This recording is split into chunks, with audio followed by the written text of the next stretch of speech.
সিরিয়ায় সরকারি বাহিনী ও বিদ্রোহীদের মধ্যে লড়াই ছড়িয়ে পড়েছে, আর এতে নতুন করে আরও ১৫ লাখেরও বেশি মানুষ বাস্তুচ্যুত হওয়ার শঙ্কা দেখা দিয়েছে।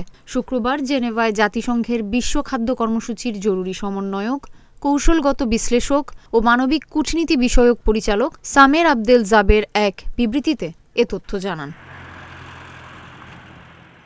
এ সময় বিবৃতিতে সামের আবদেল জাবের জানান, সহিংসতা শুরুর পর ইতিমধ্যে 2,80,000 মানুষ বাস্তুচ্যুত হয়েছে। জাতিসংঘের এই ঊর্ধ্বতন কর্মকর্তা বলেন, যদি পরিস্থিতি এভাবে অব্যাহত থাকে, আমরা আশা করছি সম্মিলিতভাবে প্রায় 15 লাখ মানুষ বাস্তুচ্যুত হবে। এজন্য আমাদের আরও ত্রাণ সহায়তার প্রয়োজন হবে।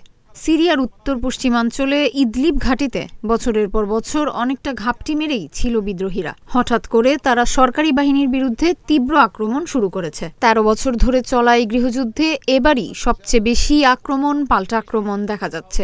ত্রাণ সংস্থাগুলো বলছে, তারা এবছর লক্ষ্যমাত্রার $4 বিলিয়ন মাত্র 1/3 সংগ্রহ করতে সক্ষম হয়েছে। নতুন লড়াই শুরু হওয়ায় তাদের আরও ত্রাণ সরবরাহ প্রয়োজন। এই মাসের শুরুতে জাতিসংঘের মানবিক কার্যালয় জানিয়েছিল, অপর্যাপ্ত তহবিলের কারণে সিরিয়ায় খাদ্য সহায়তা 80% পর্যন্ত কমাতে হয়েছে। এ প্রসঙ্গে সামের আবদেল জাবের বলেন, এর আগেও সিরিয়ার পরিস্থিতি সহজ ছিল না। এখন আমরা সংকটের ওপর সংকট দেখছি। এজন্য আমরা জরুরি ভিত্তিতে ত্রাণ তহবিল সংগ্রহের উপর জোর দিচ্ছি।